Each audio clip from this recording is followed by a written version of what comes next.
Okay. Hey guys, welcome to the third ThrowCast. Hello. Legalese. Yeah. We have a very Anurag. special guest. This is Anurag, our special guest Dan, and I'm Paul. Yeah. So first up on the agenda today, news. Yeah. This week has been incredibly busy. Oh my god. Paul and 13 hours. Paul 13 hours. Let me explain 13 hours first. Paul and I put in an application for Digital Ignition, which is a cross-platform conference. So we look at how games, TV shows, films can be seen cross-platforms. Paul and I worked on the Sunday afternoon to Monday morning for 13 hours straight. Yeah, pretty much. 4 p.m. to 5 a.m. And this is our first big application process, so that was a big part of it where we just had to figure out what the hell a lot of these documents that we'll end up using again and again were. And it was really useful because we ended up timelining everything. Yes. That was, and getting a synopsis of the game of different lengths and all that sort of thing. And that takes us very nicely onto the next point, where we ended our first sprint, which we've named the Abstract. Because it was rather abstract. And we're moving on to the second sprint, which is called Bearium. Yes, and that's Bearium with a bear as in a grizzly bear. And we called it that because we're using this sprint to very much get our bearings. And also the whole chemistry on there. Bearium. Because you have to. Them's the rules. Yeah. And so at the end of the last sprint, we did a retrospective where we looked back at our processes and figured out what was working and what wasn't, and came up with a lot of new ideas of how to do things better and quicker. Our processes are improving a lot as we adapt to our own company. And I think we're going to have to do another episode on specifically retrospectives. I think that'll be next week. Really useful. And one of the things that came out of it were internal ThrowCast, so internal videos rather than long emails. Yes. And very much targeting these videos. Precisely. Yeah. So moving right along, what we have now is Dan Kasarevich. He's our legals guy. So first of all, what are our goals with the legals? Firstly, not getting sued.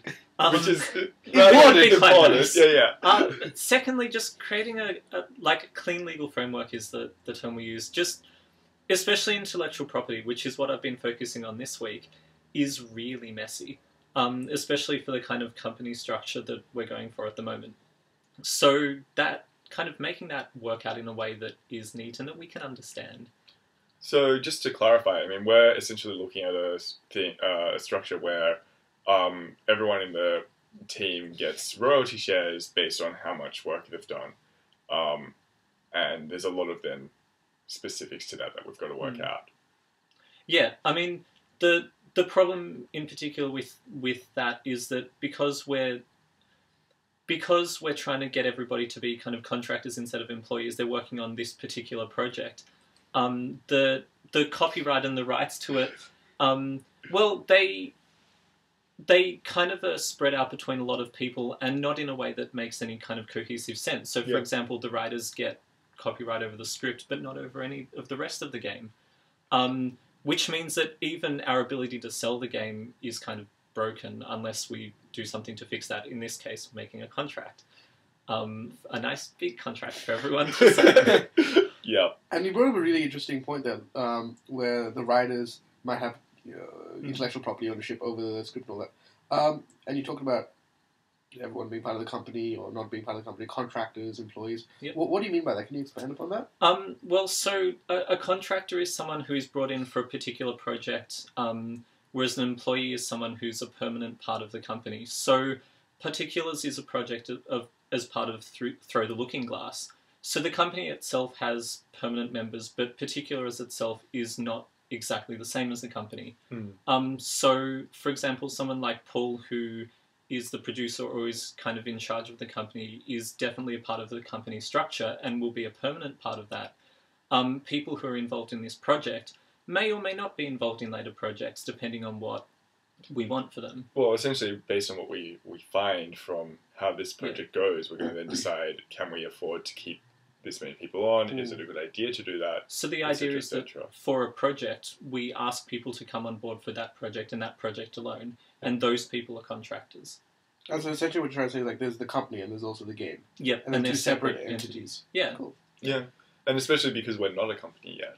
Yes. Like, this makes it more complicated, I'm sure. And this is the next big thing that I'll be focusing on is corporations law and exactly what structure the company should take. And the great thing about both intellectual property and the company structure is that these things, in spite of the fact that I'm doing law, these are still fairly new areas to me. And so in the same way that the game is an educational thing, for me, this is very much as well. Cool. And it's very interesting. Yeah. We're all learning an awful lot. Yes.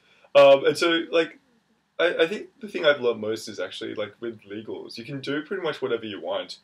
You just have to specify it really well. Yeah, that's definitely true. And that's why I feel like I should be spending a lot of time learning these things, because you can do almost anything you want. Like, there are some restrictions on kind of fair use and fair trading and that sort of thing, but generally if you put in a contract, you can do what you want. So the trick is knowing what you want and coming to an arrangement that everyone else can agree to sign. Yeah, and figuring out all the specifics of that so that, like, at the end of the day, a lot of what we're trying to do is protect all of our members, because the worst thing that could possibly happen is that one person decides to go crazy on the copyright and to sue everyone for something and blah, blah, blah, blah, and then everyone loses out. And so, for instance, right now, one of the things we're looking at for this IP contract is something where all the copyright gets, while we're not a company, is assigned, and all the IP gets assigned to me on an interim level, and I sign a contract saying that I will take this on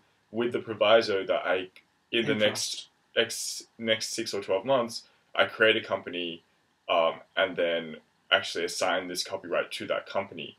And that way, while in those 6 to 12 months, the copyright is protected by being owned by a single entity, but it's also protected for everyone else, so I can't just take that away and run off. And that, as it turns out, is a thing we can do. Cool. Yeah. So that there you go. Like, as long as we put that in the contract, and as long as we're prepared for it, we can do that. Awesome. I think we've done fairly well today. Yeah. So we're just going to sign off here. A couple of quick notes. Remember to follow us on Twitter at @ThrowTheGlass, on Facebook, Throw the Looking Glass, and on the website www.throwthelookingglass.com. If you have any questions, you can email Throw the Looking Glass. So Paul at Throw the Looking Glass, Anurag at Throw the Looking Glass, or Dan at Throw the Looking Glass. Daniel at Throw the Looking Glass. No, it's just Dan. I'm pretty sure. It's just Dan at Throw the Looking Glass. If it's not, it will be in the next 10 minutes. Cool. It'll be Dan. Yeah. We'll talk to you guys next week. See you then. See you then.